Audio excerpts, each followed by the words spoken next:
My name is Jake Poole, and I'm the owner of Theravada, and I work full-time for Ag Idaho Consulting based out of Homedale, Idaho. My employer with Ag Idaho a few years back asked if I wanted to start a drone business together, and so we started that about 3 years ago. Theravada is a company that uses drones for a variety of services, but one you might not have heard of is to release beneficial insects to manage pest control. In this case, to combat spider mites that feed on corn by using predatory mites that feed on the spider mites, which can be a serious threat to crops. Yeah, they can get really nasty, and they're called a spider mite because when they start to increase their populations, they'll actually create spider-like webbing on the leaves, and they will lay their eggs in that. With the heat and dry climate that we have here, they reproduce really quickly.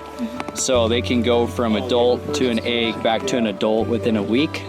And they just multiply in numbers in a really quick time frame. All of the sap and nutrients, they feed on that out of the leaf, and it turns this leaf a bronze color, and it makes it harder for the plants to photosynthesize, so they're producing more energy into creating new leaves rather than, for example, this corn, rather than producing energy into the kernel development on the ears. And they can be really yield limiting, and they're not just a problem in corn, they're a problem in a lot of the crops that we have. They're a big problem in hops, in mint, a lot of our seed crops, we'll even get them in sugar beets. They can be really tricky to kill. We've been doing beneficial insect releases for a number of years now. Traditionally, in years past, we would have crews of workers go out in the field with these small bottles, and they would just release them by hand. And it was a very cumbersome and time-consuming process. So we found a company called Parabug based out of Salinas, California, and they have a patented system that holds the insects and releases them over the field that you can attach to a drone. So we partnered up with Parabug about 3 years ago. The predatory mite being released here is called Californicus, a natural predator to spider mites. So small, they're hard to see with the naked eye. We do a lot of work here in Idaho from May through mid-August, and then we spend our winters down in California doing applications on strawberries, controlling the same pest, which is the two-spotted spider mite. And we're releasing predatory mites on those as well. They're just a different species. Those ones are called Persimilis. I do this kind of full-time between my job at Ag Idaho as an agronomist, and then I have an employee named Mason who also works with us full-time, and he spends a lot of his time traveling throughout the state and doing these applications as well.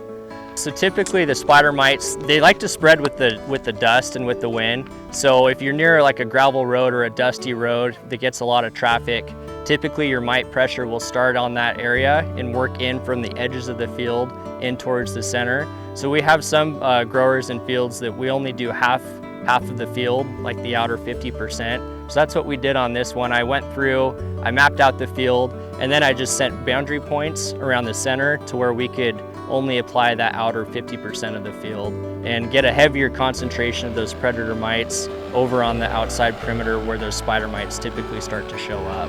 And just where do they get these predatory mites? There's a number of insectaries in the country that we'll work with. Insectaries are facilities for rearing beneficial insects to be used for biological pest control in agriculture.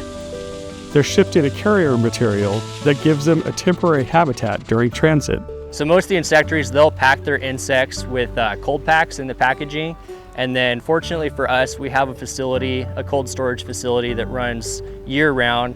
It's held at about 44 to 45 degrees. So upon receival, they go straight in there, and we don't like to let them sit for more than 24 hours.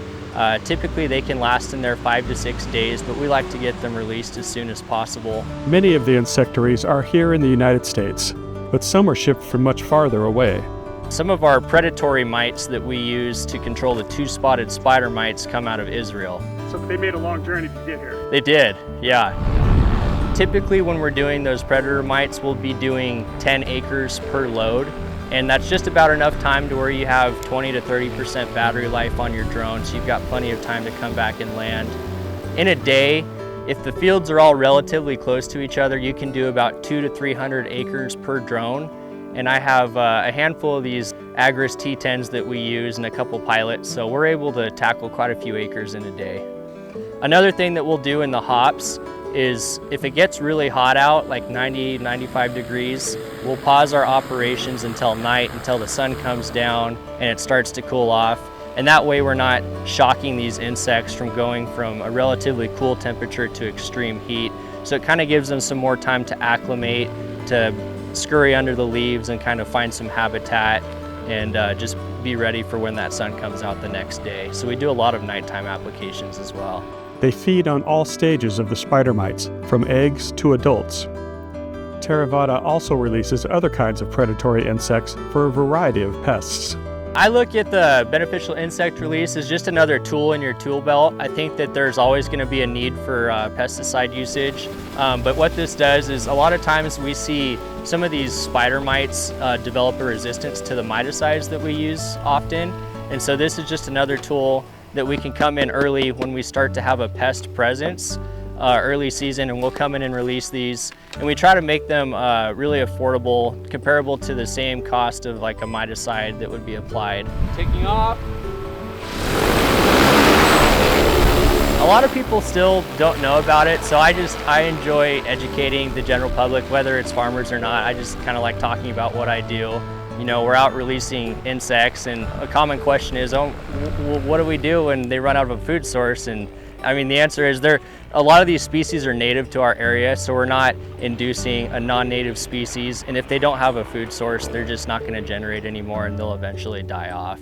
But yeah, one of my favorite parts about this is being able to open up all these bottles and show the growers what these predatory mites or other beneficial insects that we're releasing, and get the drone up in the air and show them the camera view and kind of all the capabilities and technology that's built into this drone. And yeah, you have a lot of curiosity and questions that come up, but I try to do my best to answer them. So the next time you notice a drone flying over some crops, it might be releasing these tiny mites, coming to do battle with the unwelcome invaders in our fields.